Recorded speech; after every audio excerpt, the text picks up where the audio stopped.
Hello, folks. It's Friday night. How's it going for you? If you're catching us on the rewind, I hope you're enjoying whatever time of day, whatever day it is in your neighborhood. Tonight, we're going to be talking about Paul Simon Graceland. We'll be listening in our own special way, individualized listening, and talking about the album and some of the things surrounding it. And it could also be about Paul Simon's stuff in general, because as a very storied artist, excellent songwriter, excellent lyricist, excellent guitar player, just about everything he did very well and still does, actually. I shouldn't say past tense, although I'm thinking about this album from 1986. So anyway, without further ado, let me get my colleagues up here and see how this goes. I I think we're going to try out her new intro video for Liza Sahito from the Psyche Electroacoustic Opera Company.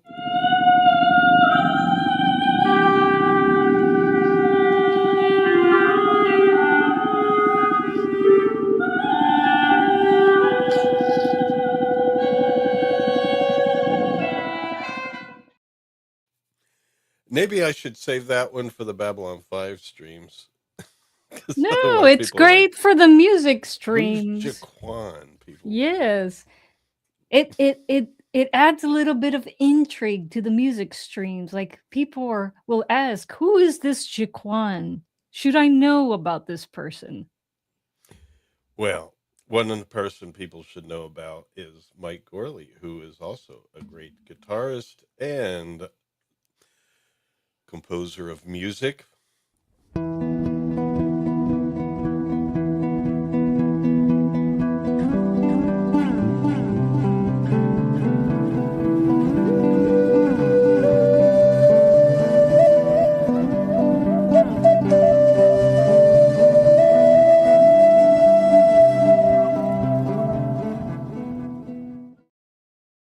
Yeah, I was going to say songwriter, but Mike goes beyond the form of song.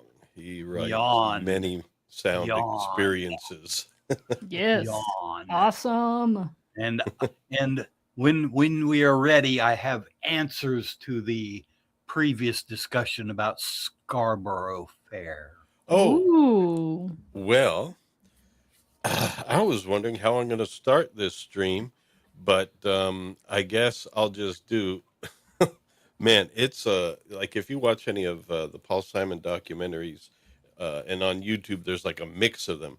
I mean, it's a long story, from the Simon Oh and yeah, Garfunkel days, going back to the late '50s. In fact, when they were Yeah. Tom and Jerry, and releasing kind of like doo-wop '50s style stuff, and right. then into the folk stuff with Sound of Silence, and eventually the album Sounds of Silence. That's when they got their big start, was when a producer, I think it was Tom Wilson, took the Sound of Silence, electrified it, got studio musicians to do a rhythm section, and turned it into a rock song basically, and it was a hit. And they did that based on some radio airplay they were getting in Boston and in Florida, specifically Gainesville, Gainesville, Florida. which is about an Yay. hour from Mhm. us. Yes. One of my alma maters is there. University of Florida. Yep. So anyway, I I think the think we great. could say in that duo, that's where the famous Scarborough Fair was recorded. And now it's based on a British folk song. And it was at the time being played by some folk artists in Scotland that were not so happy about. I guess he copyrighted it as Scarborough Fair, but I think there was enough changes that it was like, okay, you can copyright what you did with it. But if anyone does their Well, own that's what they version of the did. folk song, I think they had freedom to do it. But some Well, Scotsman was according to the upset. copyright law of 1974, but the song was recorded before then. I don't know what copyright law was like before then. You can copyright an arrangement of a folk song, but you can't copyright the folk song itself, keeping Yeah. other people from using it. I think, but Mike, you said you had more information about how copyright I law have worked back I then. have the straight Okay. poop and nothing but the poop. Go for Okay. it. Go for it. So they copyrighted their specific arrangement of Okay. Scarborough Fair. The traditional folk song itself was in the public domain. Yes. Simon learned the arrangement from British folk singer Martin Carthy, Mhm. leading to the initial controversy and later settlement over royalties. It was a 1966 release that combined his anti-war lyrics and copyrighted credited to Simon and Garfunkel. But again, he learned it from Martin Carthy, not McCarthy. Carthy, his publisher. I don't know about him, but keep saying McCarthy. Carthy's publisher was initially paid, but failure to credit the traditional source caused a long-standing dispute. Paul Simon later acknowledged the origins, made payments to Carthy. And the Good. two performed it together in 2000. Oh, Okay, so there was somewhat of a reconciliation. I think yeah. He did. He so did so the he right thing. stole Carthy's arrangement of Yes. Scarborough Fair. That is dirty. Oh, Yep. Well, I told you he's that is illegal. that is a mark of dirt on one of my most favorite But artists. Shame on He you. did make retribution. I mean, Good. it was what 24 years later, but I don't know how old Carthy was by then, but Yeah, Well, that's he that's helped them dirty. retire, I guess. yeah, Gosh. but I mean, at least he acknowledged it and, Yeah. made some money and they performed together. So, I mean, Okay. Carthy got to perform with Paul Simon. That's kind of payment. It's too. so strange that a composer who was so adamant about getting full credit for his work would do something like that. It's just Well, here's the thing. gosh. We're not there, and maybe it's something that, like, when you're a kid, or in your early 20s or whatever, maybe he was just like, maybe there was a dispute about how close to Carthy's arrangement it really was, you know? Perhaps, Because a lot of but times there's gray areas there where you try to make things different. You think you made it unique enough, but another person says, no, you didn't. And right. then it's something that judges love to have to decide. Right. Well, we saw a bit of an interview with Carthy last night. It's available on YouTube. Mhm. And I think he was more irked that Carthy finally got some recognition for his arrangement of Scarborough Fair. It was hot at the moment Paul Simon picked it up and kind of took away the attention from his arrangement. So that I don't know, guys. It seems like a dirty thing to do to me. Man, I mean, I would have thought yeah. that would be on YouTube. It It is is. on YouTube. Yeah, it's on YouTube. Carthy and Simon performing it. Oh, no. No, We're no, talking no, about no. an No, interview I with was The Carthy interview with them talking Carthy. about it. Yeah, it's an interview of Carthy talking about it inside of a Paul Simon documentary on Oh YouTube. no. There's YouTube videos of him, just Carthy performing it. And yes, Right. he's old. This is 2025. There's a Oh, couple wow. few videos of him performing it, but none of him and Paul doing it together. That's what I was kind of hoping to see. Well, then there's Liza Sahido who performs it too. Well, screw the rest of them then. Actually, if you go to the International Music Score Library Project, you can find not an text version of Scarborough Fair, but all the original lyrics, scores with the original lyrics, and I've been perusing through the different versions that are available in the archive, and it's something that I mean, we have performed it live. We performed it live at the Cigar Box Guitar Festival, but it would be nice to have a second female voice to do the Well, contrapuntal that's the stuff. thing I was going to bring up, and I hate to do this because we should get onto this album, but one thing that would be different, I would think, from the Carthy version is the arrangement with Garfunkel and Simon doing it together, because there's two voices and they do a bit of a canon or round or something like that in the middle. It's like Carthy couldn't have done that on his own, so the arrangement is different in many regards. Well, yeah, man, you're gonna. I'll post. Where are we? Where am I? I'll post the link to this. This Okay. one that Carthy does in 2025. It's a packed house, and he's Yeah. doing the song with a sitar player and a violinist. What? That's Okay. awesome. Yeah, I saved it for my. Yeah, Whoa. I just posted the link. Yeah, I saved it to Oh, my I watch want to see later. that. Hold on. Hell yeah! I was like, holy cow, that's a sitar. Taking a peek into this. Okay. But man, but Anybody what got joining me was us, the we place drop was links packed. in the chat and you can listen to stuff on the fly right alongside us. And let's see, Well, what do we hear I here? want to watch it later when I can focus on it. Okay. Yeah, I'll save it here and watch it later. Yeah, It's, I don't yeah, want and to it's not a detract from what schlubby we're stage doing. or anything. So this Carthy guy's done well for himself. It's very different. This is more um even have you guys heard of this new musical genre called bardcore? Yeah. No, Oh my gosh, this is even though it's using instruments from India, it's totally bardcore. I love it. I love it. Mike, wait. I need to sub to that channel. Let me see. Whose channel? Oh, it's BBC Music. Okay. I'll sub. Okay. I'll sub. Alrighty, folks. So, anyway, from one controversy into another, 1986, Graceland, when Paul Simon uh, worked on this album, he was looking for different influences to kind of change his sound, and he actually received some tapes from different places, and some of it was from South African musicians. And at the time, of course, there was apartheid in South Africa where the government segregated whites and blacks. And it was a yep. time where many Western nations were boycotting South Africa in general to try and force them to stop that practice through boycotting. Now,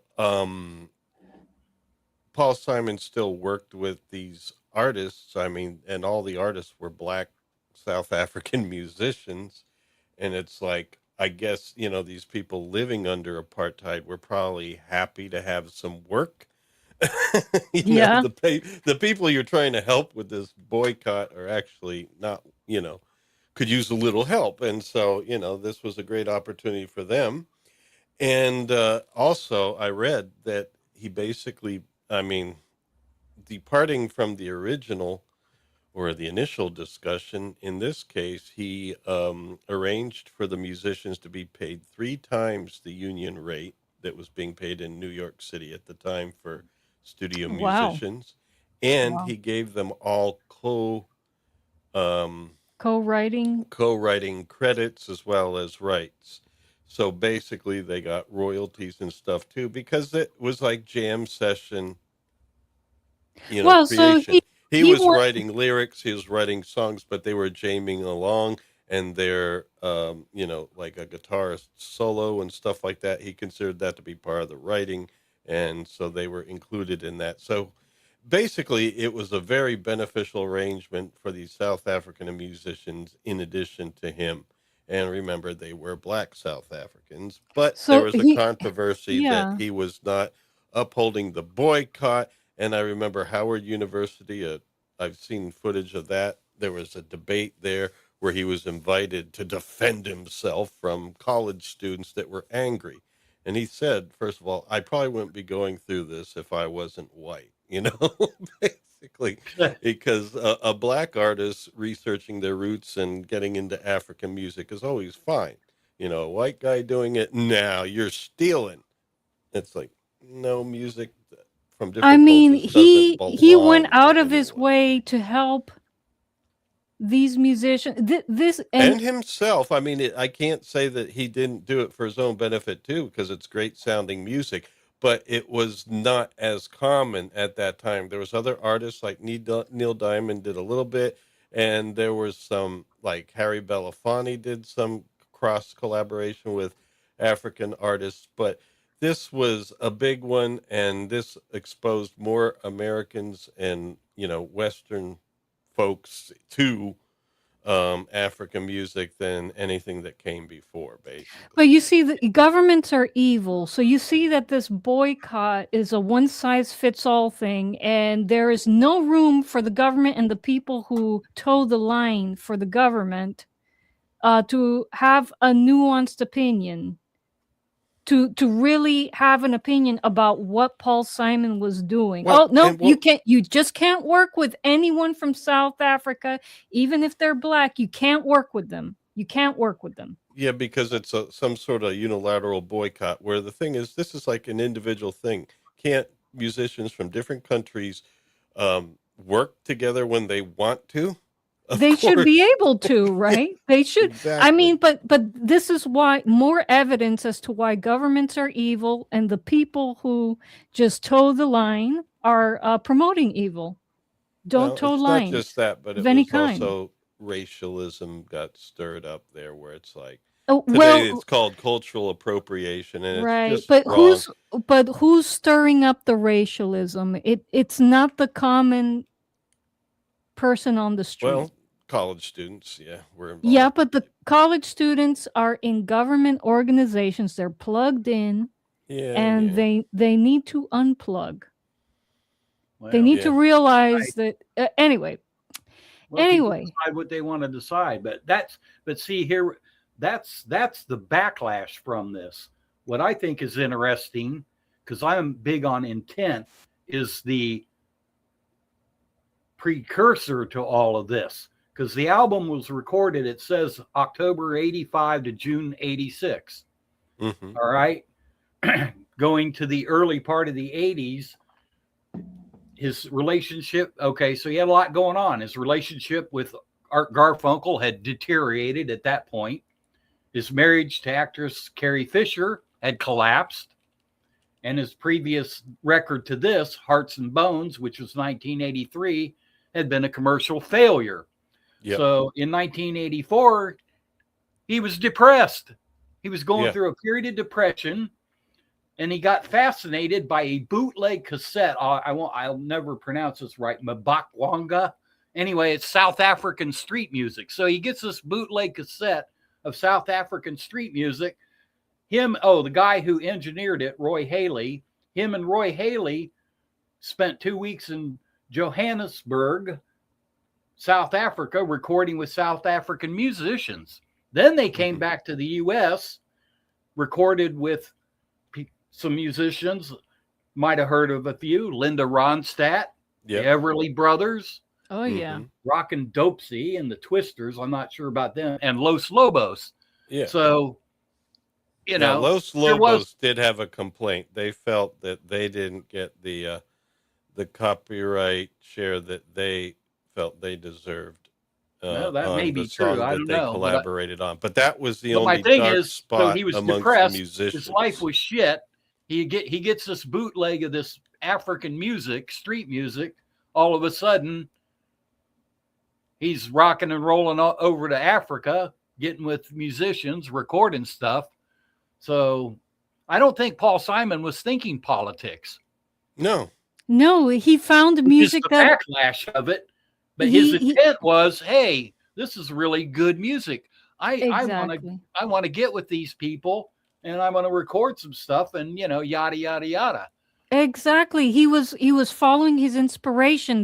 This music revived his inspiration. Hmm. And again, And afterward, he produced albums by some of the artists from South Africa who were doing Yeah. anti-apartheid music. So, Well, like this Hugh revitalized his Masekela. career. Yeah. This was one, yeah, it was the I highest mean, charting album for him. But I'm uh, saying they benefited just as much as he did yeah, from it. Well, yeah, yeah, of he did a course. tour with them. Yeah, but afterwards he also produced albums by some of these musicians, like Hugh Masekela was a South Exactly. African musician. He made him bigger, and now then this guy's releasing albums that are going around the world rather than just Africa. Yeah, no, I'm So agreeing with you. It's very cool what I he did. mean, this cultural appropriation BS, why can't any artist follow inspiration where it goes? An yep, artist Yeah, should I be hate able that to term. do that. Humans should be able to do that I hate that. without anyone getting on their case about, oh, this is a crime against humanity and yeah. this I and that. used to play in an Afro-Caribbean band, and the band leader was from Cameroon, and he was happy to have me play in the band because I was doing a good job and Because musicians paying don't, homage yeah, to the music. musicians cross those barriers. Yeah, Exactly. And we should continue. Well, good ones. Well, right. yes. And we should continue that tradition of crossing barriers and breaking boundaries rather than following these rules that trickle down from the Satanists from the top. Yeah, yeah. Well, I Okay, hate that so term anyway because I've heard people say that cultural appropriation. Well, burning sage is cultural I'm like, so if I'm sitting in my frickin' room burning sage and smudging with sage, I'm offending the native people or somebody. That's bullshit. Now, yeah, I if agree. I'm pretending I'm some Native American person, which I have said on a few occasions I am not, uh, and I'm representing myself as such, and trying to sell my music as, oh yes, native, or some bullshit, or selling trinkets or You're something. not you're not lying, Mike. It's two different things. It's like Yeah, yep, you never people. claimed you were Native yeah. American, It's but it's okay to practice their traditions musically and otherwise. Absolutely. People, Well, he plays a everyone should sitar, be but able he's to not do that. Indian. It's like whatever. I'm not yes, claiming. But but Yeah, anyway, I yeah. but think anyway, there's the I think precursor there's to the album. Now the yeah. music. Now There is here we music have on a this picture. album. It, Yes. it was a successful one, and so here we go. Now I'm gonna have some images with some musicians, and I'm gonna have credits throughout because each track it changes a bit. But you could not get a picture of all of them on stage because it would change from song to song. So even playing live, in not all the musicians toured, but those who did, it's like they weren't always on the same songs and stuff. So there's no big group picture that I could find. But yeah, it was album of the year in 1987, I believe, the year Cool. after it was released. Well, they Mhm. have the award shows at different times. So anyway, our rhythm section, the guys that are really holding it down, besides Paul Simon on lead vocals and guitar, was Ray Peary, lead and rhythm guitars. And he could play in all sorts of different African styles. And I saw he stayed with Simon, for a few tours after that too. And then we had Bakithi Kumalo playing the fretless bass. Uh, Great bass player on the album. And then, of course, drums were played by Isaac Mitsali, the main drums for most of the tracks. Steve Gadd jumps on a song later, and there's a number of musicians that jump on different songs. It's like a bunch of heavyweight musicians contributed to this. So additional musicians are listed track by track. But we might as well begin our listening. Now, here we go, folks. We're on YouTube, so I can't just play songs because even fair use of music on YouTube is not there, Strictly really. forbidden. It's Yeah. forbidden. So, Prohibited. so what we have is a link there to YouTube Music, so you can hear the album. It's also pinned at the top of the chat in case the chat scrolls up.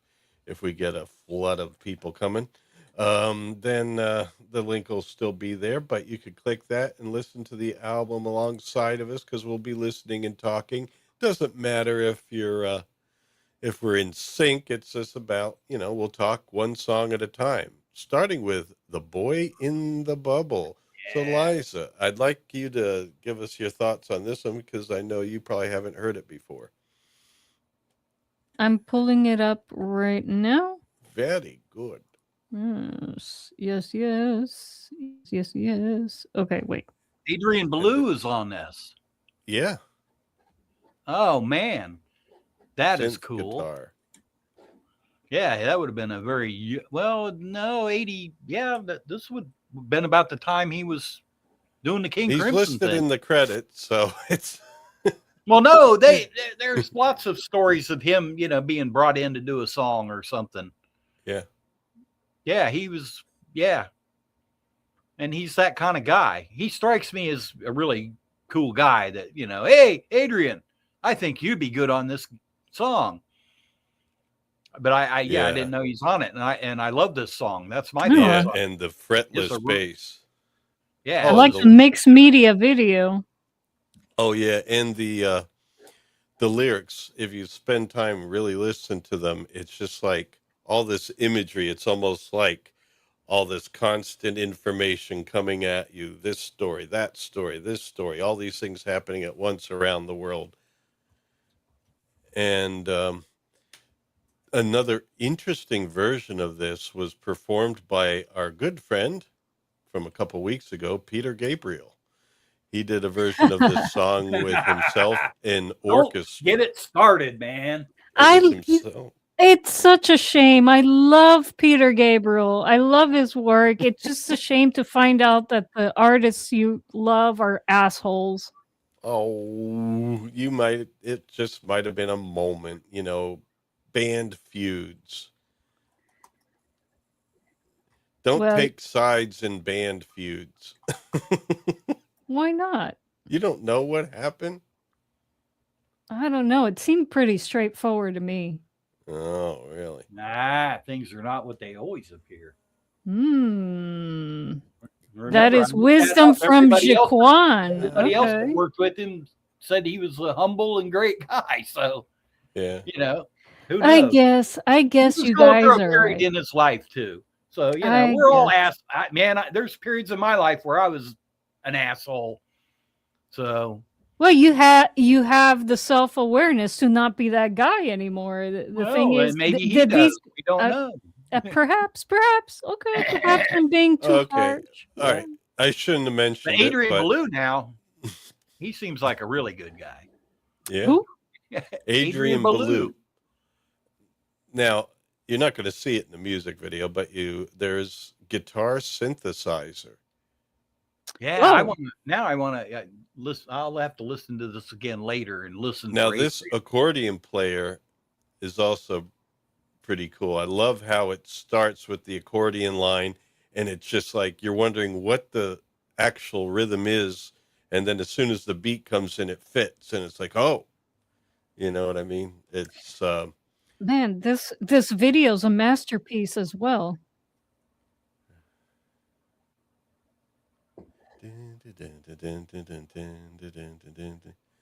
His lyrics are wild too. It's weird. You listen to the song, but then when you read the lyrics, it's like different. Right? No. All of his lyrics are Oh yeah. extremely thoughtful, and he's not just spitting out, you know, I wonder if this looks like the nonsense. kind of song, having written lyrics in the past, but this looks like the kind of song that just flowed. Yeah. Not like he had sat down and then came back to. I never could write songs like that. It either flowed and came. If I stopped midway and went dead and tried to come back to it later, I might as well just crumple it up and throw it away. So I don't know. I'm not saying he wrote like that, but this song, just the flow of it, doesn't look like there's a break. It's like Dylan said he wrote like that. Yeah. It was totally through composed. I feel the same way about Bodyguard. Impressionistic. Yeah. Simon talked about it, that basically, like, if you think about it, the things that flow out of you and your thoughts do have some rhyme and reason to them. Sometimes they jump around, but there's some Sometimes you meaning don't to them. know. So if you just kind of let go and open up, you just let things flow, and then you take and edit them later and change things around and all that. But you need that flow to get going and to get somewhere. And I guess at this point, he's looking for something new. He's kind of depressed and everything. And, the song starts out with such a positive spirit, even though he's mentioning so much of the negative things going on in the world, like lasers in the jungle, you know, all Yeah, these yeah. Yeah, technological. it just has a really great flow to it. Yeah. Well, And what then you know, next, oh, go huh? ahead. I Go was gonna ahead. say my favorite thing that I ever wrote lyrically, when I wrote it, it was it just flowed, and when I looked it over after I wrote it, I was like, this doesn't make. I don't get this song. What am I supposed to do with this? I don't and I was like, and then I just put some music to it, and more I sang it and sang it and sang it, and I just all of a sudden I was like in love with this thing, and it was just like, oh, so sometimes you don't even know, because at first I Oh, was yeah. like, what the hell does this mean? Yeah, it's like, this just looks Yeah. like gibberish, and then I oh well, I'll put some music to it, and I put some chords to it and started singing it and singing it, and after a few times I was like, wait a minute, this is starting to make sense. I Yeah. get this. And then I was like, man, I really love this song, and it's still lyrically my favorite song. Yeah. No, it's good stuff. And as far as what Yes. Simon was going through at the time, a good example of that is one coming up. It's the title track called Graceland. Another good And this song. one, it is about a trip with him and his son to see Graceland, where, of course, Elvis lived and is buried. And so I'm going to play that right now. But this one I love hearing live with the African drums and everything. Uh, there's a live concert in Central Park that you can find on all these music sites and hear that. It's awesome. Mm. By the way, we should note the video artist for Boy in the Bubble. This Okay. is genius mixed media composition. Um, And who the might that be? the artist, well, it was directed and animated by artist Jim Blashfield, known for his unique collage and stop motion style, and surreal landscapes. Yes, yeah, genius work. Okay. Don't understand how I never run into this video before.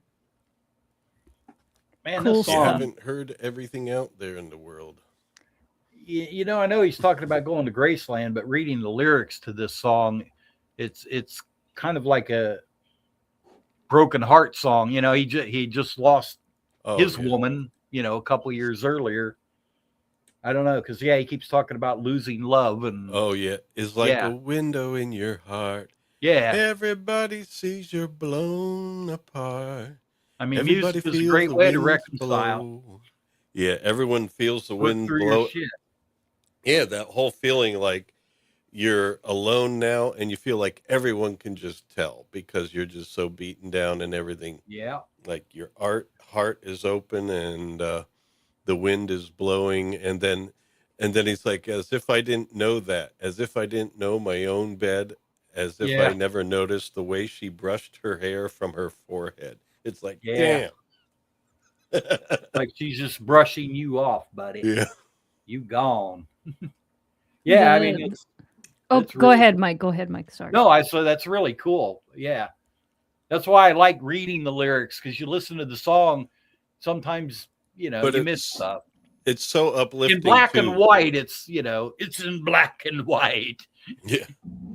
But it's so uplifting though because you hear that guitar part Oh, by the Ray beat. Peary. Be do do do, be do do do do That's why I said do. it's kind of like I perfect was thrown back by the fretless bass part. Yeah. And there's something about the fretless bass. There's an extra buzz to it that I can't explain that I like. Oh yeah. Gotta Oh build yeah, there's one. people that swear by it. Fretless bass is cool. It is Fretless super anything's cool. cool, but yeah, you I got got myself some bass strings in front of me, Mike. bass string. Oh, I That hear my the next sound build. of bass strings. Yes, some Martin and Co. Nylon wound nylon Wow. bass strings for short scale. I'm building Lawrence a bass, Mm-hmm. and he's gonna play Oh. it. Yep. Nice. I love fretless bass. That sound. Yeah, that's one of the I don't know what word am I looking for, but yeah, the misnomers that if you can play guitar, you can play bass. No, Not necessarily, and vice versa. Not invite necessarily. for sure. Vice Now, versa. some people can, some people do, but I had a bass once. I sold it. I was like, nah, I just not a bass player. I've never really tried, so I don't know if I'm more of a bass player than I'm not really a guitar player either, but kind of a finger pick. People have told me that my finger picking style is good for bass, and so we shall see. I will get to test that theory. Well, yeah, do test that theory. It's a worthwhile theory to test. Yes, yes, yes. So So anyway, I think it's about time that Mike Gorley goes to Graceland. My brother went to Graceland years ago. He said it was really cool. He said, but everything around it, he said, it's a horrid neighborhood. Do not go there after dark. Oh, okay. Apparently, seems it's, like yeah. yeah, it's, and I've heard that Yeah. from other people. It's like horrid. Well, Memphis itself is not the greatest. So The cities I'm in saying general that are not the Beatles greatest. were stopping by to see Elvis. Mm. It seems Yeah, like you run cities into in Spinal Tap general. there. Yeah. Yeah. Let me see. But this song, losing love is like a window in your heart. And then the counter melody.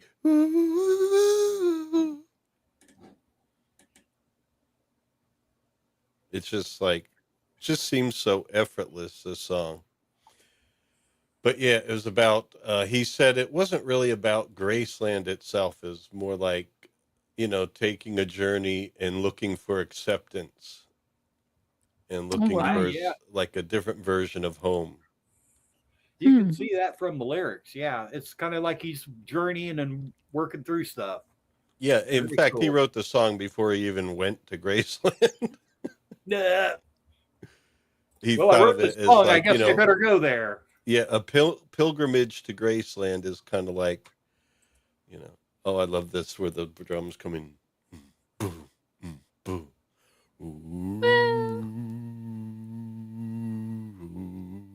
That's sort of kind of a songwriter's tradition, writing a song about a place that you've never been. Like the Swanee River was written by a guy who'd never visited the Swanee River. In fact, he wrote the song while riding on the Mississippi. Yeah, Stephen Foster. Stephen Foster. But he's considered to be a Floridian artist. Did he ever come to Florida? I don't know. Let me look that up. That's something important to know. I mean, we live in Swaneeland. We should know. But I think the second title for that song is Old Folks at Home, right? I don't And know. it's like, yeah. That's Well, how I I'll feel. tell you a little lore from my location here in Tennessee. The big song Rocky Top was written by some out-of-towners who were staying at a hotel in Gatlinburg. So although there is a mountain, there's more than one mountain called Rocky Top. They were not writing about that mountain, nor had they hiked to Rocky Top. They were just writing a song in a hotel that came to them. And they Oh. weren't even from Tennessee. How Oh. dare they? I know. And it's, one of the most, popular bluegrass, songs out there. But Like I said, it's a songwriter's tradition to write a Yeah. song Yeah. about a place you've never been well, they to. were songwriters. I forget their names, but they wrote that song that Nazareth did, Love Hurts. They wrote that. Yeah, that was not a Nazareth original, but it was a big hit for them. It was their hit. Love Hurts. Yeah. Well, anyway. lady, Did you find your lore? I was trying to buy you time. Oh my gosh, Stephen Foster never visited Florida, despite you go. composing Florida state song "Old Folks at Home," which is There you better go. known down upon the Swanee River in Well, it makes 1851. Scarborough Fair not seem so big. And no, I'm. He was a Pennsylvania native. Figures. Was he a Quaker? I don't know. Those Quakers. I'm just Those kidding. I love Quakers. Quakers. These Pennsylvania natives, they're troublemakers, man. You gotta watch Let me what you tell say you anymore. something. We'll get all kinds of hate mail from the Quakers. What did that guy No. say? no, love you. She's just saying that to get up my, what. Lawrence is a from Pennsylvania. Pennsylvania native. Yes. Are you? Oh, He is. well, my family, looking at my roots, they settled in Pennsylvania. Oh. And then in- squirted over to Ohio. Well, some of them, obviously, my dad did. Well, Yeah. his family was right on the border, Steubenville. You go across the Oh. river, you're in Pennsylvania. But yeah, they were in the area, not in Pittsburgh, but near Mhm. Pittsburgh. Oh, the story gets worse. What? Uh-oh. This guy should not have a museum in White Springs, which is a few miles away from us. It says he only took one trip to the South ever. Documentation shows he only traveled to the South once in his life, taking a boat trip down the Mississippi River to New Orleans, but never stopped in Florida. Oh, Oh, my man, you're heart being crushed aches. tonight. My Crushed. heart aches. Well, let me tell you, Too many I mosquitoes. know what I know. I'll sing what I said. We Too coming- many Oh. mosquitoes. All right, That's the Liza, thing have that you I'll- started I Know What I Know yet? No, I'm just outraged by this guy from Okay. Pennsylvania who Well, She is might a Flor- recoup by touted the as by the next song. Floridian. Oh, how dare he? Oh, Mike. Oh man. now What do you this got on one this? The Gaza sisters. features, I think Gen period means general, probably General M.D. Shirinda and the Gaza Sisters, vocals and guitar. So it's another group. The vocalists and the guitar here. Are we on I Know What I Know? I know what I know. Yeah. Not to be confused with I know what I like.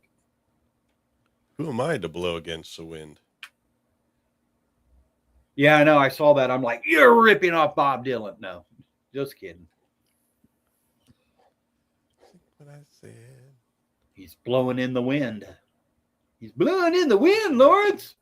Yeah. Blowing in the wind. Woo, woo, woo, woo, woo, woo.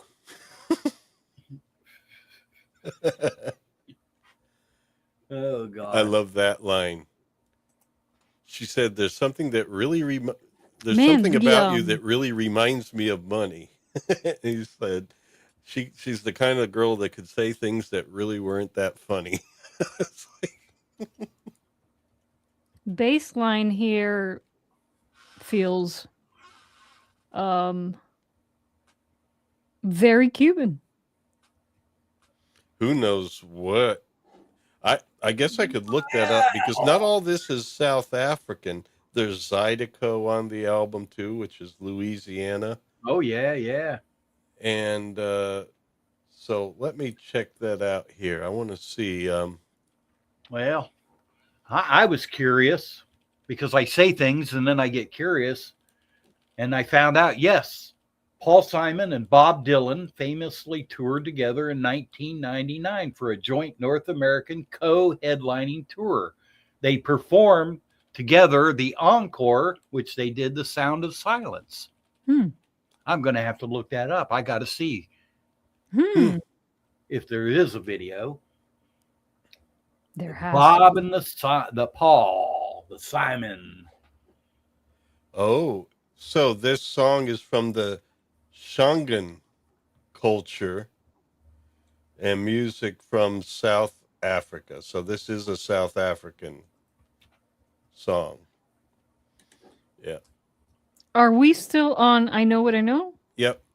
Oh, there it is. I love Yeah. the vocals there. Super cool. Yeah, first time listening to this one. Yeah.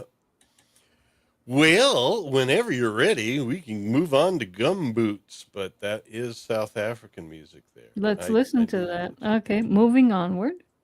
Yes. Gumboots. Let me get back on. What do we? Gumboots. Yeah, with the Boyoyo Boys. There we go. There we go. Saxophones and Oh, wow. rhythm section. Lulu Masalela. Oh, Do you know if the Masalela accordion tambourine. is a traditional instrument in South Africa? The accordion?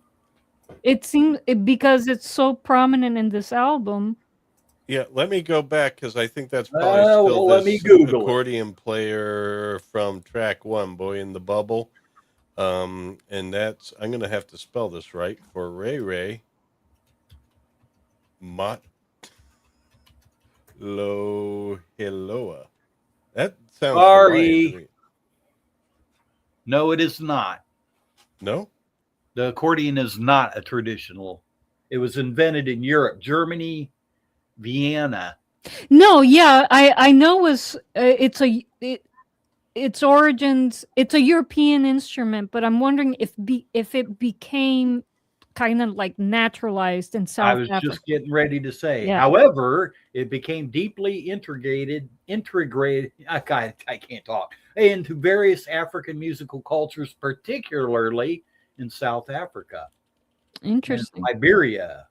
Interesting. After being brought in by sailors, traders, and settlers in the 19th century. Ooh, the 19th century. I guess It's it been there for a inspired long the time. bandoneon in Argentina as well. Mm-hmm. Yep. The accordion was played by, no, it's a different player, and it wasn't listed there. The No. player of the accordion on this song is John Mikalele. And he was a member of the Boyoyo Boys. Okay, so that's why it's listed there, but it's listed as a band and stuff.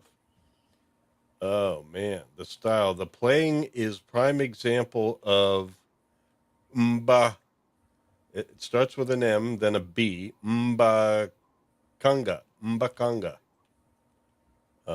which means township jive, characterized by a bouncy rhythmic accordion melody that serves as the song's backbone. So this is township jive.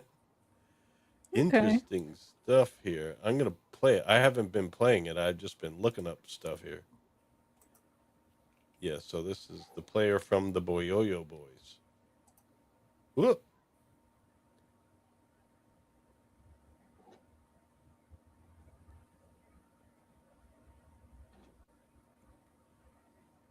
But it's strange.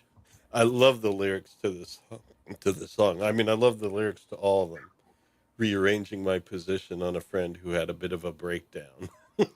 Scott Hobbit is here. Scott! Hello, Scott! Hello! Hey! Hey, Scott, the link's pinned to the top. Load yourself up some Graceland and check out Gumboots. Well, you mentioned the lyrics, Lawrence. What about the lyrics do you find interesting? Well, just like, it's like, hey, is this my problem? Is this my fault? if that's the way it's going to be, I'm going to call the whole thing to a halt. It's just like so conversational. It's just like his feelings on the spot about a situation he's in, and you're just like getting exposed to it. But it's just like, I don't know. It's just not what you expect from lyrics. It's different. And you don't feel you can love me, but I feel you could. Oh man, I don't know. It's just stuff that when you hear them and you listen to the lyrics, it's just like, wow.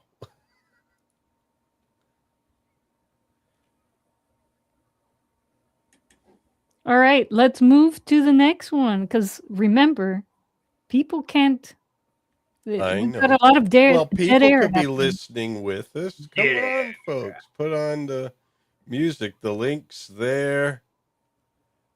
I'm just scrolling back to where I could find where I am in the playlist. There I am. Oh, yeah. Diamonds on the Soles of Her Shoes is the next one. Now, I used to sing this song in the aforementioned Afro-Caribbean band. You used to sing this? Yeah. Let I mean, me it's see. not hard. It's not a hard Yeah, melody. this song's definitely got the that No, beat. I was not doing the Lady Smith Black Mambazo part. Just Paul Simon's part. Huh. I was not going. Well, I'm glad you cleared that up. Alanshan, awa awa amotamusane, Elisha, awa awa. I wasn't doing that. That probably would have gotten me kicked out of the band. They're like, "You're culturally appropriating now, buddy." Well, you know what John Lennon once said about the Beatles? What did he say? We play the black music. I'm serious. That's he what said that?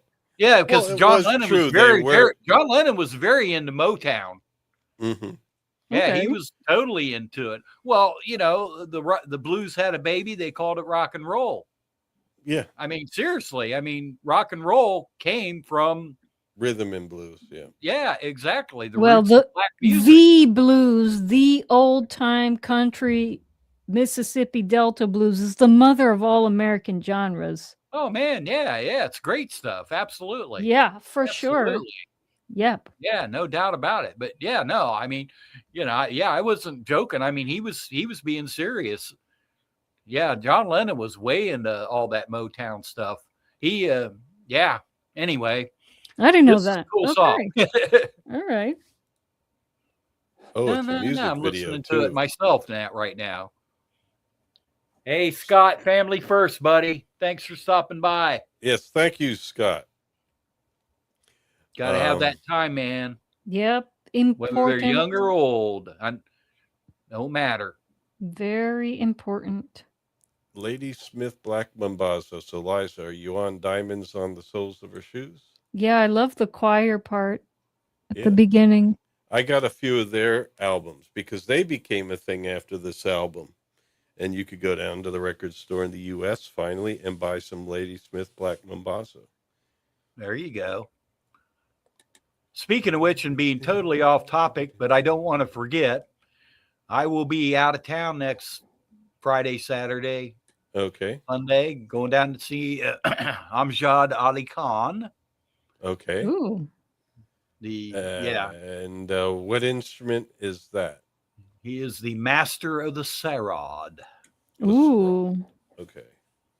Yeah. So anyway, I didn't want to forget to say that. So that'll be fun. Oh man. Yeah, I'm not looking forward to the drive. It's in Savannah, Georgia, but I am looking forward to the show. He's doing both his sons play. His father played. So it's like a lineage. Wow. But his sons will be with him. They're calling it the Sarod Trilogy. Awesome. Yeah. I guess you can't film some of that. No. I'm sure that'll be a no. Oh. But we need to get Mike a press pass because he goes to all these things. Years ago, I'll tell a quick version. Years ago, I went to see when I was in college in Ohio. I went to see they had a sitar player come, and so he was in performance, and of course, they're long songs. And he finished up. He was in between songs, and he looks out at the soundboard, which was a college kid running the soundboard, and he said, "Excuse me, are you recording this?" Because he was flipping the tape over. That's how this is in the 90s. Yeah, he was flipping the tape over, and he saw him flip the tape over. He goes, "Are you recording this?" And he kind of embarrassingly nodded his head. He just held his hand out, and he went and gave him the tape. So maybe if he'd asked him, but he's like, "You didn't get permission. Give me the tape." Yeah, that's the way it is with But the thing is, Well, you never know. If he'd if asked you're him, it might have been a different story. the He thing kind of is, disrespected him. if you tell people, it's like, "Hey, I'm a YouTuber. Can I post clips?" And also I'll give your channel a shout out because these artists really should have a YouTube. Oh yeah, yeah. And so I don't know. I guess more people are open to it now. And it's free advertising when somebody clips your performance and puts it on their channel and tags you and stuff. So, you're into the next song too, aren't you? No, I'm still on Diamonds. Oh, are you? Oh, I was glancing over at the well, mine went right into I got it on YouTube, and I was sitting there. I was going to ask you, does he really does Paul Simon really play the saxophone? I No. don't think so. Oh, you're talking about You Can Call Me Out? No. And in fact, on that song, Oh, it's Chevy Chase. yes, it's Chevy Chase in the music It's been video. years since I seen this video. Oh yeah. Yeah, it's a great. Oh, Yeah, let me look yeah, at it again. Let different me look at instruments. it. Yeah, I don't think Chevy Chase plays trumpet either. No, no. Maybe he does. I don't think he's even singing. I like the way Simon's looking at him in this. I guess I transitioned it for you. Yeah. Does anyone have any idea what this song is about, though? Diamonds on the Souls, or No, You Can Call Me Al. No, but it's a really groovy tune. I'm gonna look it up. The lyrics to the song have always perplexed me. It's like, what is going on in this song? I love the song, but I want to know what it means. Yeah, they're not even. He's not even trying to play that bass. Okay,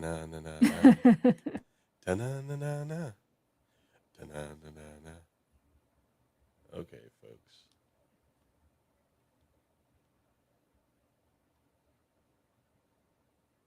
Yeah, if Chevy Chase was really playing that trumpet, he'd be blowing Simon's ears out. Yeah. Well, I better pause it, or I'm going to get way too far ahead. No, don't worry. I just started it now. Yeah. Well, yeah, I'm at the end. It's ready to go into the next one. So, but I guess we got to get moving along, huh? Because B-sides. But are you doing the original album or the 25th anniversary deluxe? Of what? There's a 25th anniversary deluxe that has alternate releases and all kinds of other shit. Yeah, there's a bunch of tracks after these main tracks. Yeah, but I think there's only 11. Yeah, there's only 11 in the original album. Yeah, that's okay. Okay, according I don't think we have time for the deluxe tonight. No, but it's we'll different versions of the same songs, though. Yeah. Well, no, there's one that I think is a demo or something. I don't know. Well, anyway. they say demo, but it said like homeless demo. It's like songs that are from the album, just the demo versions. But I do have here a link for, I don't know that there's anyone out there right now. Scott stopped by. There might be some people lurking around. Anybody want to get the physical copy? I have an Amazon link for a physical copy of this album. You can get it on CD or vinyl, or of course, if you're into the streaming and MP3, that's there too. No, a lot of them start popping by and before B Yeah, sides. I think everybody eats dinner at a certain schedule, and it's when we start. And by the time they're done eating dinner at 8, they come by. Hello. That looks By the like way, the there album you're listening to. Yes. Paul apparently Simon. there I is a figured the there are videos out on the internet that have analyzed I mean, there are creators out on the internet that have analyzed this Paul Simon song, and the AI overview by Gemini says, "You Can Call Me Al" by Paul Simon, 1986, tells the story of a man navigating a midlife crisis, dealing with themes of anxiety, personal stagnation, and the search for redemption, eventually finding renewal through new experiences in a foreign land. The lyrics shift from a detached, observational portrait to a personal reflection on travel and perspective. Cool. Cool beans. Well, I never found redemption. I just had the midlife crisis, and it's continued. That's rather interesting. That's a rather upbeat song for all that. I mean, I The- can't the find. penny like whistle. I love it. Whoops, I didn't move the slide ahead. Oh, there we Yep. go. Morris Goldberg on the penny whistle. He also plays saxophone on some There's other Adrian songs here. again. Yeah, Adrian Ballou. Guitar synthesizer. I'm trying to listen for what's the guitar synthesizer. Well, it probably just sounds like a synthesizer. You probably would use one of the early versions of Roland back then. Well, I can You hear plug there's your a guitar into a synthesizer playing synthesizer. horn lines underneath the horns. So it's like combination acoustic horns plus Yeah, Gabe there's does a that all the baritone time, man. sax in there. I remember Yeah. looking this up. The credits don't list it there. There wasn't enough room. But there's a baritone saxophonist. There's 3 trumpets, John Faddis, Randy Brecker, and one other person. B-roll stage is here. Hello. Hello, Adam Granus. It could be Barbara. It could be Let Barbara. me be your bodyguard. Good I can be your evening. long lost pal. Yeah, I mean, right now we're listening to stuff, not showing it because we can't. There's Chevy Chase and Paul Simon looking at a conga, a red I conga. love this song. But yeah, okay. Yeah, for the music video, they're probably just like, all right, I don't know what to do with this song, so let's just have you sit there with Chevy Chase. He'll mouth the lyrics, and you'll just bring in different instruments now and then. I mean, a surreal music video like what he had for Boy in the Bubble would have worked for this song. Because the lyrics are kind of surreal, you know? Yeah. But he had Chevy Chase.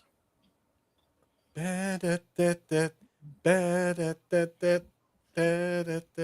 guys got to see John Nickel perform this, though. Go to my channel. Oh, God. Yes. One of her cigar box, what do you call that? I mean, you know. At the Bradenton Community Cigar members. Box. Yeah, at the Bradenton Cigar Box Guitar Festival, the virtuoso John Nichols performed this song. It wasn't on his set, but since Lawrence and I played a Simon and Garfunkel song, he's like, hey, I want to play a Paul Simon song. And he added it to his set and he like blew it out of the water. And I have it as part of my Bradenton documentary, episode 2. So go, Nice. my friends, and watch that.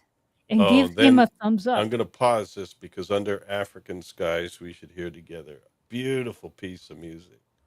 Yes. Oh, yeah. All right. So is everyone done with You Can Call Me Al? I can call you Betty. No, you can't. At this point, Please proceed. at this point, Liza, I think it'd be a good idea if you pop the link into the chat, a link to your latest video, because Ooh, I Did shall. Now that- a word from our sponsor.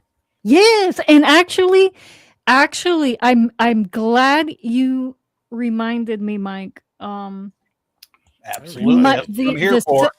the second episode of my Bradenton series, um, was is my very first sponsored video, very first sponsored video on YouTube, sponsored by the very generous Killer Strings by Steve Harvey.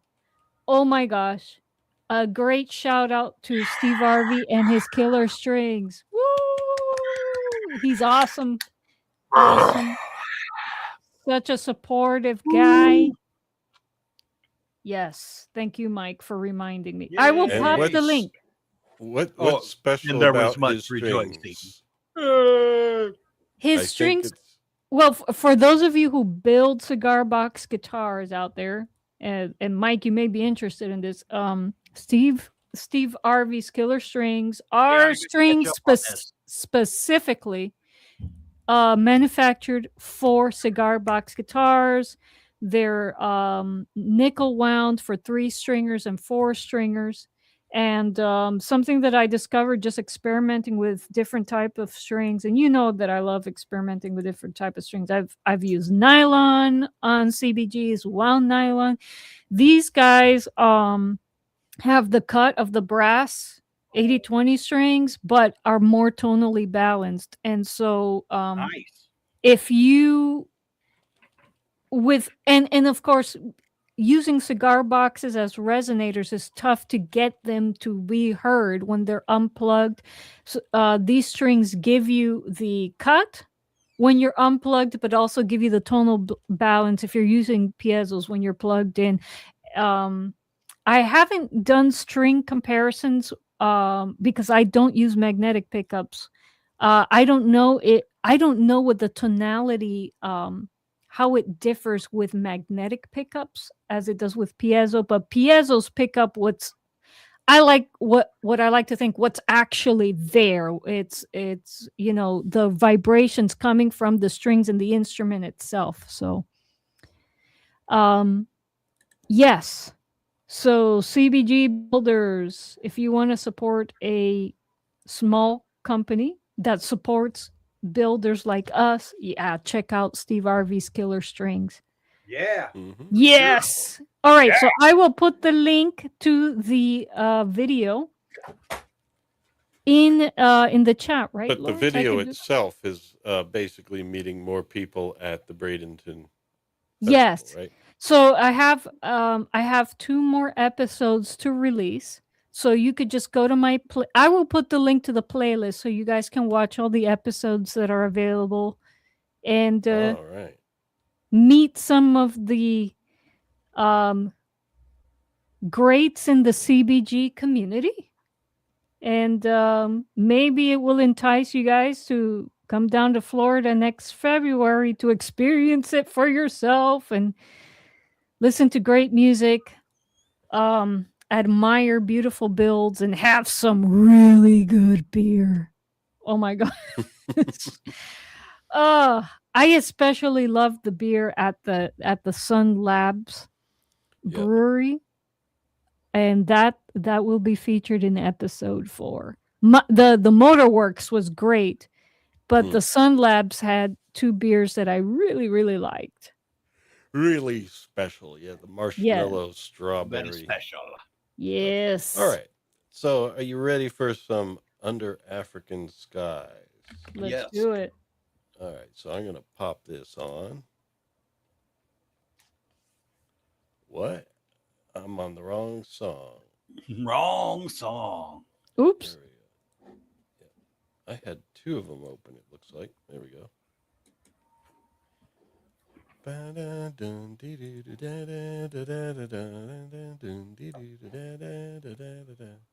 Love that. Now, here in this picture, that's Miriam Makeba. That's the vocalist he performed with live. She's Sweet. also a very storied African vocalist. I Linda remember. Ronstadt. No, or the other Linda one. Ronstadt performed on the album, but live and on tour it was Miriam Makeba. Oh, okay. I got you. And if you catch the video online of a live concert in South Africa, she's performing there. No, Linda Ronstadt, I think, is Chicano, right? I don't know. I didn't think so. She's I mean, she honors a Mexican heritage. Yeah, Does she? that's what Okay. they mean by She might. Chicano. Chicano means, Mexicans living in the U.S. who, or children of Mexican. It's, Mexican heritage, basically. Be-dee-doo-dee-doo-doo. I mean, the melody Alright. here is so beautiful. Mission music was ringing round my nursery door. Yeah, we should do this as a harmony, Beans.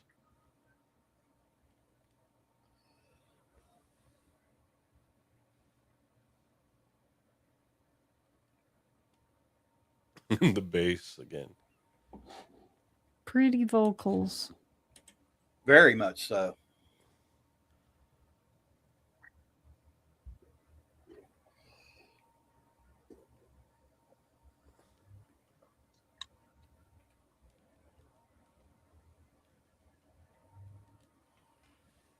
Yeah, that bass player. Oh, I like the ending. Whoa.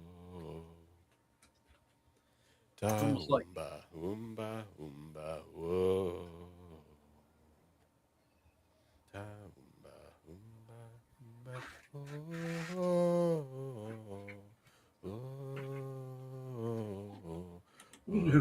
Okay, on earworms. Where we Beautiful. sing Earworms. that. Lawrence is lost in space. Ah, Yeah.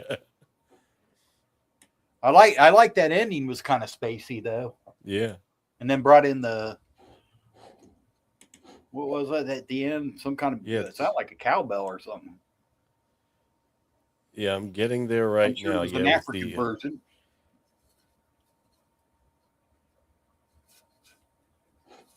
yeah, I hear Cobain. reverse.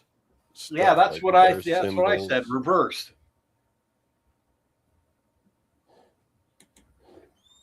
Probably guitar reversed. And yeah, it sounds like a cowbell or some sort of metal bells that you play with a Well, stick. yeah, that's what I said. An African version of the cow. Well, they probably have cowbells over there. I'm sure they do. Yeah, I'm sure they do. no, it's part of it. It's standard. I mean, we all know that Cuban music, it has roots in Africa, and the cowbell Mhm. is part of our percussion. It is. I mean, I Oh, could yeah. hear right now. Seasons don't fear the reaper. Doo, doo, doo. Yeah, and it really cuts through. So if you're in the rhythm section, that cowbell will always. Did you be ever heard. see the Saturday Night Live thing with the Blue Oyster Cult and damn, what's his name is playing the cowbell? I don't remember. No. Blue Oyster Cult, is that a band? Yeah. See, Oh. you never heard the Reaper? Seasons don't fear the Reaper. Yeah, Oh, I the mean, song. I know of the song. I Yeah, would it's Blue recognize Oyster it. Cult. Oh, okay. Yes. Yep. And there was a cowbell featured in that song. That's why I brought it up. You know Oh, what? oh. A lot of this music now that you guys, I don't know, a lot of this music reminds me of some stuff that Juan Luis Guerra was doing in the 80s.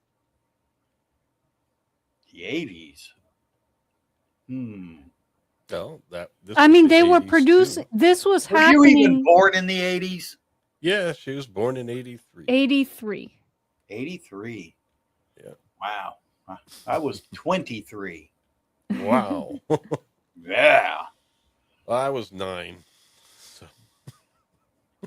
You guys don't see a parallel between what Paul Simon and was doing and Well- Juan Luis Guerra was doing? Well, a the little song At bit. the time. this album's from the 80s. and Yeah, and I hear it a also in the little video bit, but work. I don't know if Mike has heard Juan Luis Guerra, so No, I have not. he would know. Oh man, I Yeah, haven't you've heard really. heard. everything, Liza.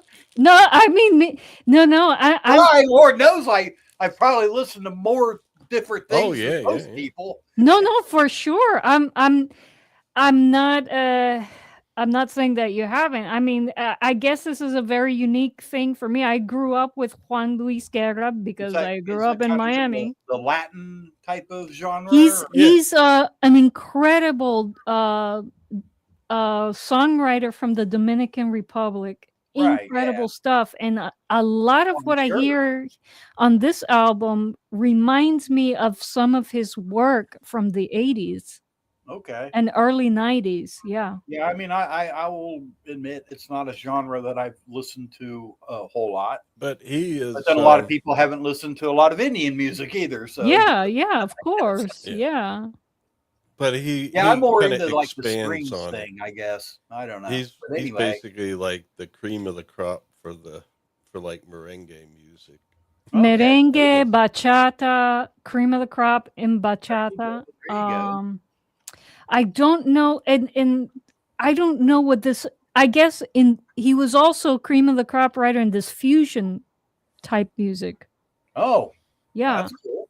yeah, he's a Well, cool that would guy be, too. wouldn't that be kind of somewhat in your cultural, if I can talk, cultural heritage Um, a little bit? well, well, I don't know. Well, I grew up listening to Not Juan that it Luis has to Guerra. be. I mean, I mean, he's Dominican. Um, Mhm. bachata and what do you call what you call it, merengue, merengue but but I mean it's kind of those genres have become like an international thing in yeah, Oh Latin yeah. America. You have Cuban people writing bachata and merengue and things like that. And Well, hmm that's what I was thinking. I thought you had some Cuban heritage. yes, he yes, does. yeah, Okay. my All right. Well, parents are from Dominican Republic, that's, you know.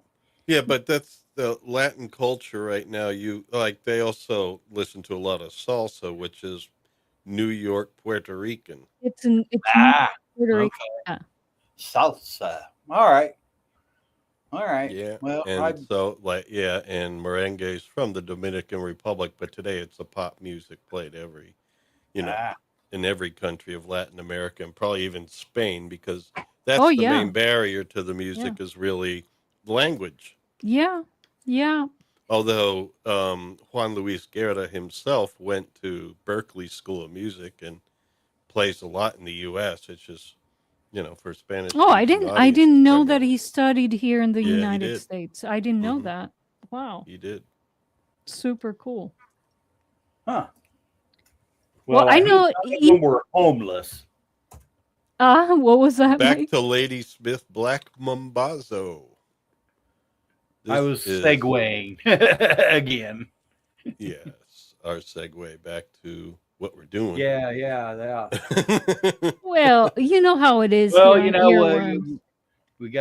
we got pressure. We have to get done by a certain time, which is fine because I got to work in the morning. I like this. I like this song. Wait, Oh yeah, which one are we on? Homeless. homeless. Okay, let me click on that. It's all Lady Smith, Black Mambazo, a little bit of Paul singing, but it's mostly them.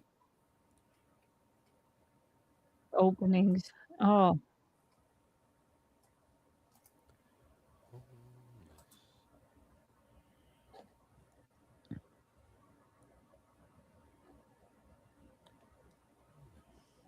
Moonlight sleeping on. Yeah, I can't sing like that.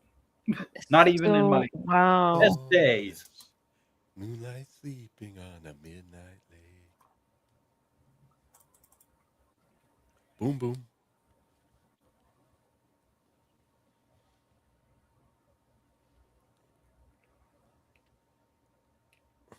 Yeah, when I was a junior in high school, that would be 11th grade, I saw Paul Simon live one summer in Hershey Park.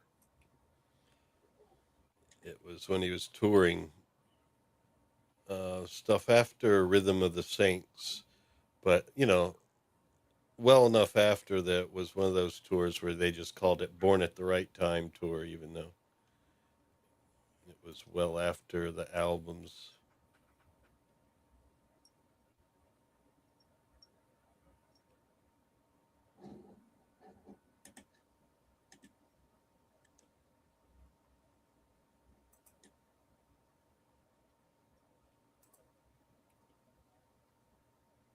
Oh man, I would love to see this live.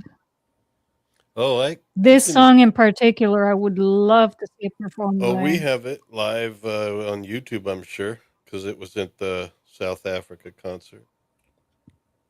Really nice. Incredible vocal music. Mhm. Genius vocal music. Somebody say, Yes, it is. why?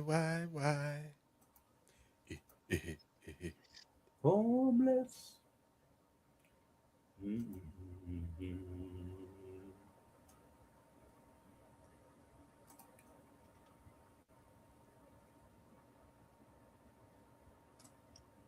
This is Oh yeah. Sorry, folks. You beautiful. just got to be hearing it. Go to Very cool. YouTube. You Yeah, can I have a listen. few Ladysmith Black Mambazo albums on CD too. Very, very cool stuff. Yeah, I mean, they became something in the U.S. too, and would not have before this because nobody heard of them. Yeah. Hooray, Paul Simon.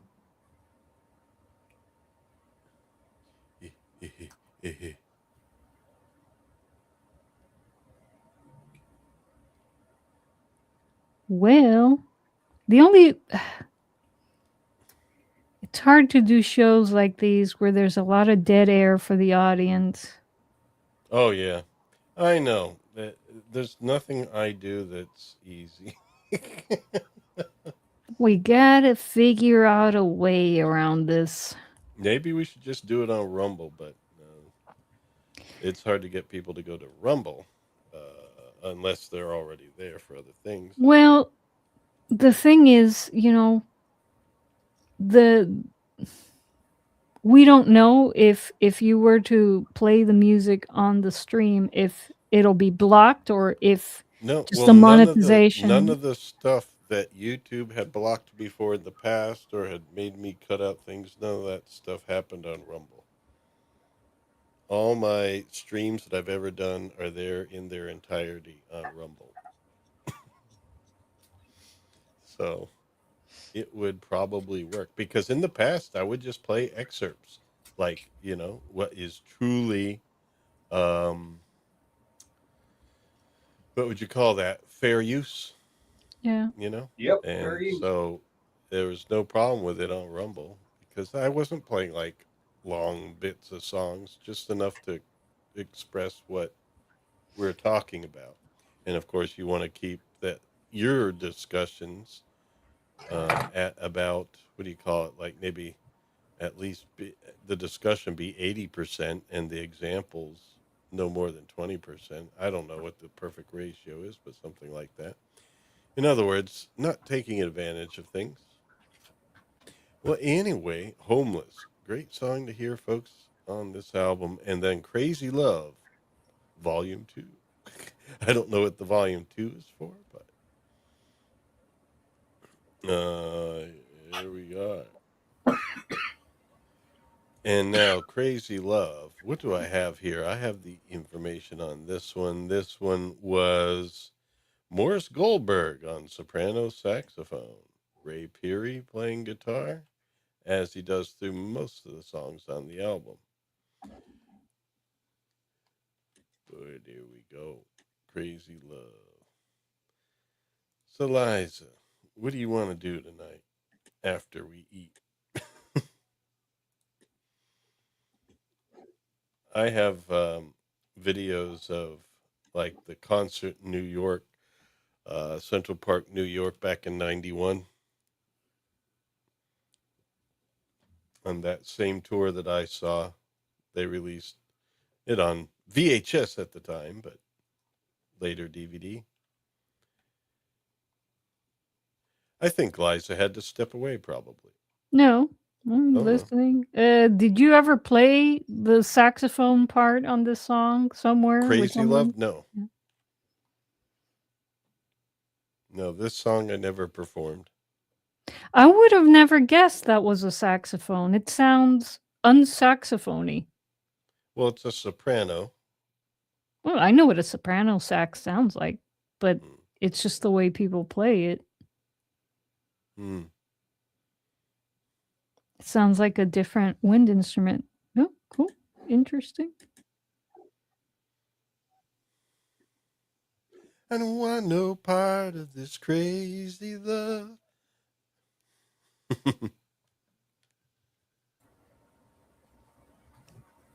All right. So, Okay, at the end you could tell, but I don't know the I love the guitar work in this song. mm-hmm. everything in this album is just so very intricate, high energy. It's cool. But it's based on feel. Really. Yeah.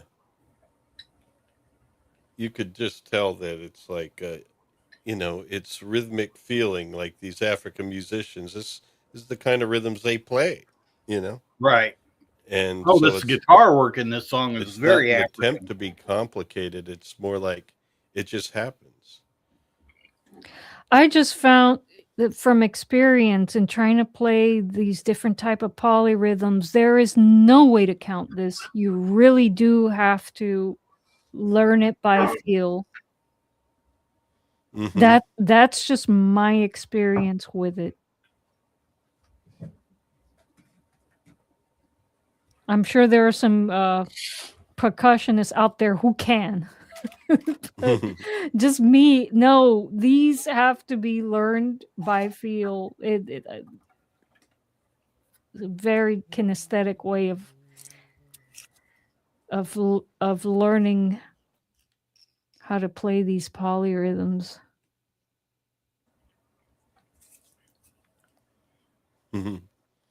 Yeah. Well, music without feeling, man, is just I don't know. Well, I mean, and that's what I mean is like feeling the rhythm in your body, rather than trying to count it out. Yeah. And I found when I've had to learn to play, polyrhythmic passages, don't ask me to count it out. It has to be a something that I feel, something that like it has to be felt in a certain way for me to be able to perform it. Again, Yeah, I'm but not when a it's part of your drummer. culture, you're hearing it all the time and you just feel it. Right. So it just kind of Yeah, just goes yeah, that way. yeah. Anyway, pretty melodies once again over some very intriguing rhythms.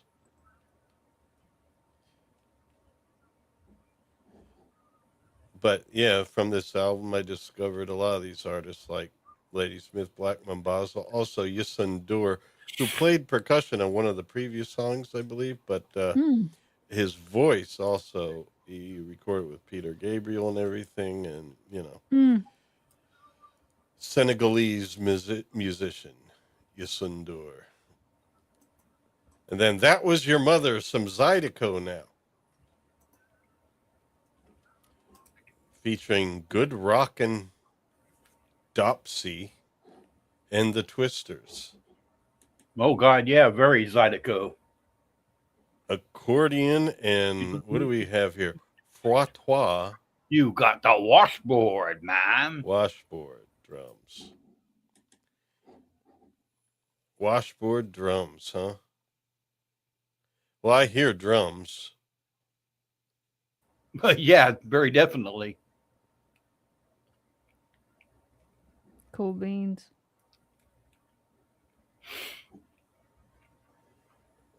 saxophone on it. I think Louisiana. that's Morris Goldberg on the saxophone again.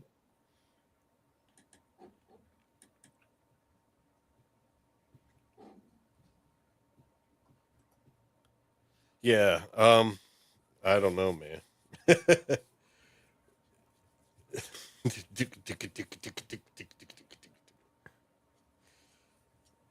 Yeah, it's kind of like French inspired polka or something. I don't know. Some wild Cajun polka.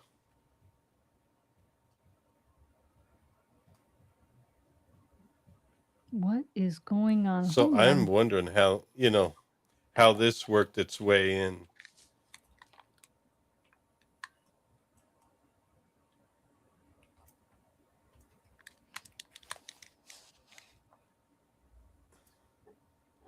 All right, folks. So anyway, I believe we're at 8:38. We've got about 20 minutes left, and only, what is it? One song, huh? One salt, man. One song left. We did it. So you got anything going on, Mike, that we could play after that one song? Because we Maybe. have our final song of the album coming up, "The Myth of Fingerprints," all around the world. No, it looks like I have a new video that came out yesterday. It's only Ooh, actually only less than 5 minutes. Whoa. cool Whoa. beans. Sounds last like we can couple- do that. My last few have not been super long. All right. Well, anything we want to say about this last one, all around the world, "The Myth of Fingerprints"? This is the one where Los Lobos played on it, and they felt that,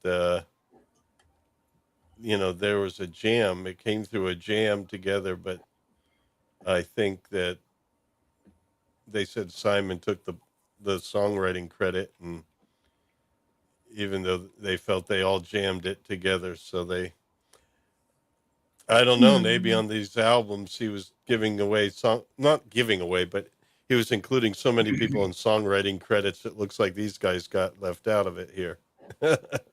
Oh no. No, but I don't know if it ever got resolved or not. One would hope. Los Lobos. The Wolves. Yeah. Well, with these big artists, you never know. Accordion, guitar, bass, and saxophone would be Los Lobos. I know they also played with the Chieftains on the album Santiago, an album I really like.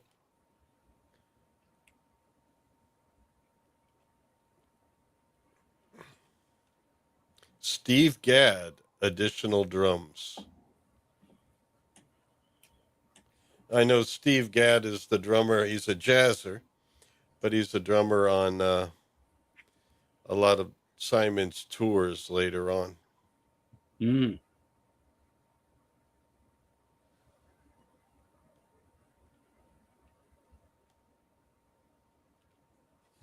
So, let's see.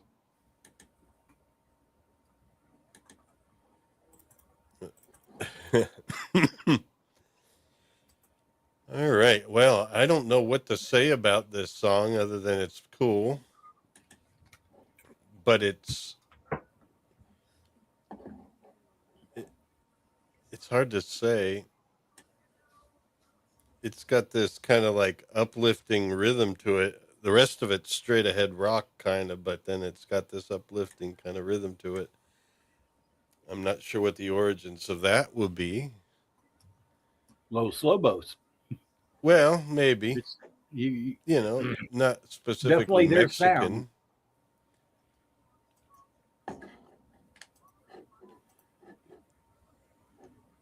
Yeah, Los Lobos are another example of Chicanos, Mexican heritage. But I think this music must just be their, kind of like their trippy tropical, we could call it.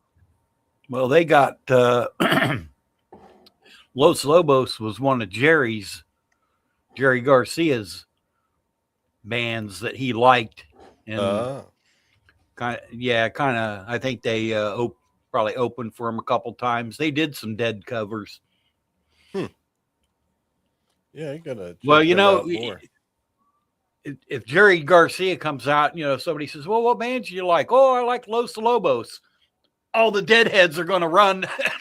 Yeah. Oh, we got to check out Los Lobos. Jerry said they're, So it doesn't hurt. Bruce Hornsby, open for the Grateful Dead. I saw him open for the Grateful Dead. Oh, wow.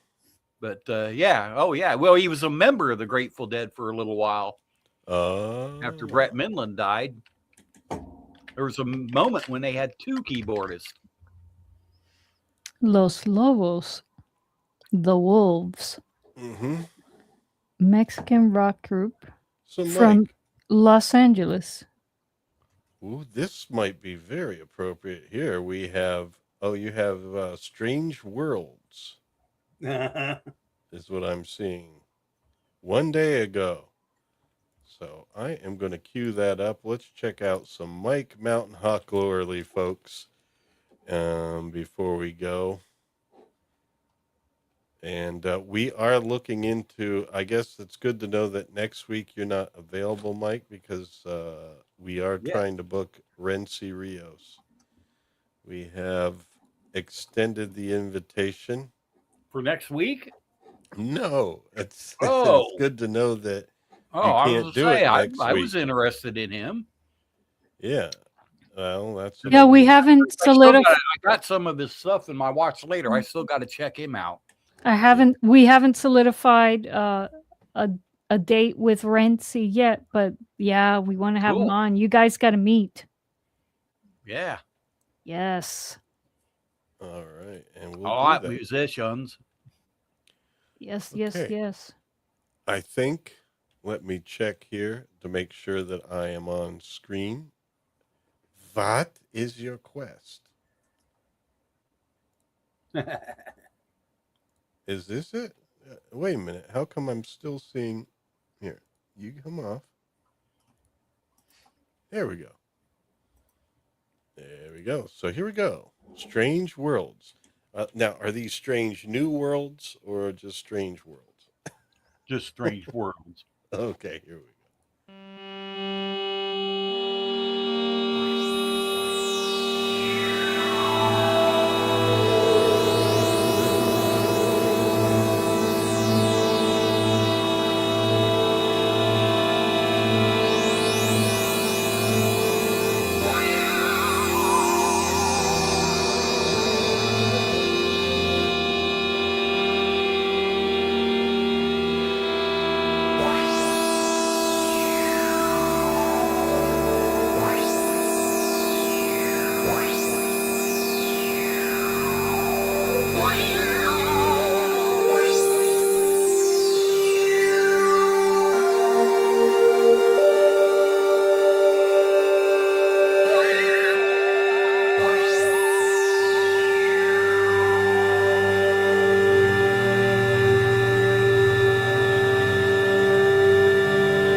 There you go, All Lawrence. right. All synth.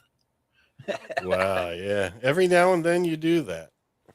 Well, since I guess we got a minute, I probably the next time we're on together, I will have released my latest release. And it started out with a couple recordings that while I was recording them, I was like, yeah, I don't think this will see the light of day. And then I did the mixing of it the next day, mixed all this stuff together because it was almost like I sat down with the guitar and did bits and pieces for 15 minutes or something. And then I put all this stuff together. Well, and then I started sitting down going through pictures. Well, I listened to it in my car, said, well, I like this. I think I could do something with this. And then I started on this wanting to do something different with videos. So I started going through pictures of my life. By the time it took me 3 weeks to go through all my pictures. I'm 65 years old. So I got a lot of pictures. So I recorded more music and I said, well, hell, I got a whole album, but this is going to be a lot of guitar, dutars, Dombros, Awesome. cigar box guitars, Yay. some percussive stuff, some synth stuff. But yeah, a lot of guitar, but it's very up and down. I mean, it has its meditative, ambient, quiet moments, and then it's got its acoustic moments, and then it's got its, jamming out moments. Awesome. So, yeah, it's a lot like my life. So yeah, the video on this thing, I toyed with it. I'm like, well, I'm not going to put this out in parts. I don't know how many people will watch the video. My family, maybe, because I mean, this thing's like an hour and 20 minutes. So it's going to be one long ass video. But if you want to know who I am, my life, I mean, it starts out with pictures of my parents before I was born. Yeah. Wow. Life. But within 5 minutes, because they didn't take a lot of pictures back then, within like 5 minutes, you're up to, my adulthood. But anyway, yeah, it's, well, I mean, it's, I guess well, I don't know if I want to call it my epitaph. I'm not hoping to die anytime soon. Mike, no. I mean, but I mean, it is, yeah, it's very me. So that should be out probably in the next week. I don't know. How quick. And then, yeah, I did another song for my buddy RJ, which I was sitting there when you said, do you have anything new? I was thinking of actually putting that out, and I'm calling it, I'm going to put it on the album, if you will, but I'm calling it a bonus track because it's kind of separate. All these other songs really just flow. It's a concept kind of thing. Mm-hmm. So it's your life, Mike Mountain Hawk Gorley. Yeah. It's like, are you being served? Well, yeah, it's gonna be awesome. Surreal, but oh, that's awesome, Mike. Yeah, cool. I like it anyway. It will definitely be one for the headphones, I guess, or good stereo. Yeah, I know. When you were playing this video, I've got it on my laptop. I was going, man, I hope people don't watch my stuff on their phone or laptop with shitty speakers. They're going, man, this guy sucks. Because I was people going, find things on whatever they find it on. That's the unfortunate. Yeah, thing. I know it is what it is, but Yeah, but you can try to make things in a way that at least it may not sound as good as it'll never sound as good. It is on good stuff, but you want to be able to hear everything. That's the main thing. Well, if anybody's watching on their PC, most people, I think these days have like speakers hooked up, because they watch, videos and shit on it. So yeah, and building. I know I do. Have come a long way. Yeah. Now my wife still watches the TV with the TV speakers, and I'm like, how do you watch that shit? It sounds horrible. Well, But she's hard of hearing, so I don't know. Well. I guess I'm like, Well. do you not hear that? Crack, popple, crack. I'm like, oh man. She don't watch much music stuff though, so I guess that might be it. Yeah. Well, Well, people listen to music stuff will insist on, decent multimedia speakers because I can't stand the sound. There's something tinny about built-in speakers on these flat screens. Right. Yeah. It's very few that have like the really high-end stuff that have good sound on them built into them. Yeah. Most definitely. So that is what I'm up to, other than going to see Amjad Ali Khan next weekend. Yes. Ooh. All right, folks. So I guess what we can do here is make sure we drop your link in the description. Yes. Can one of you guys do that? Drop Mike's link in the description because I have to call up the B-roll. Yeah, I can do that. Let me pull you up, Mike. Go. Yeah, I think we're going to sign off, but we should put the link there. It's just so people don't have to dig in the description for it. It's there too, folks. But shit. I was going to say I have it up, but I just closed it. There we go. Yeah, that's the same thing with me.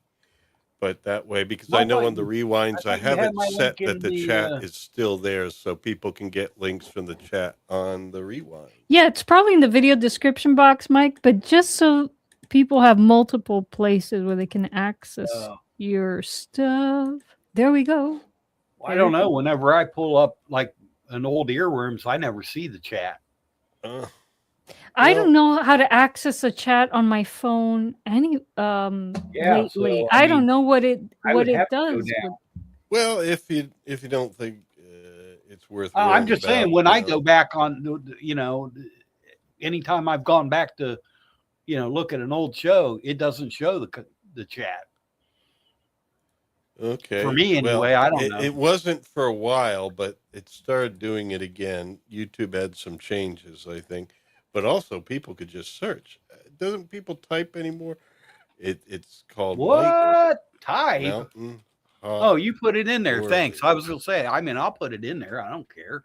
Put it there, 100 times. Woo! If people type that or say that anymore, yeah, you'll find them probably. All or right. Just talk into your voice command and say, Mike, Mountain Hog Gorley. Yes. That's it. Oh, I did change. I went back to DistroKid as my distributor. Yeah. So, I tried to cheap out and go with whatever they were called. And I hate it. It was just so hard to get anything uploaded. It was a pain in the ass. It was slow. I said, well, I'd rather, pay the extra money. So it's back on, and eventually the new one will be on there. So I don't know if you listen to Spotify. I don't, but it's on Spotify, Apple, Amazon, whatever streaming service you can think of. They put it out there. Yes, folks. So look up. There you go, friends. All righty. So I think we're going to sign off here. Yeah, I'm going to sign off. So we'll be back in 2 weeks, Friday night, but the Sunday streams are going to be continuing. Y'all have fun with Babylon 5 this week. Yeah. Shall. Our audience wants to stay I'm not on calling that this week. I'll probably stop in the chat. Oh, yes. Cool. Come by, Mike. That's cool. Yes. Man. Yeah. We've been getting on so many tangents. Yes, I'm off to Savannah now. I'm excited about this concert. Let me tell you. No, that sounds good. All right. Stream it live, man. We gotta find a way to get Mike a press pass so he could take us along. You got 1 week. 1 week, guys. All right. Someone send me the legalese and the email. All right. But we'll definitely check in with you when you get back about that. Yes. Yeah. See what happened. Cool. All right, folks. Most definitely. I hope you all take care. Those of you who join us on Sundays will be here at still once again 8 p.m. Eastern time, because it's not until next week, Sunday the 29th, that the That's UK right. is in daylight savings and all the planets will be in alignment again. Oh, And we'll be Now, okay. wait back a to our minute. regular 7 p.m. Are you 8 or 7 this week? We're 8 this week, 7 next week. Oh, okay. All Yeah. right. It's one more Gotcha. week before the Wow. UK goes to daylight savings. Good to know. All Cool. right. Good All night, right. everybody. All right, Good folks. Good night. night. Take care.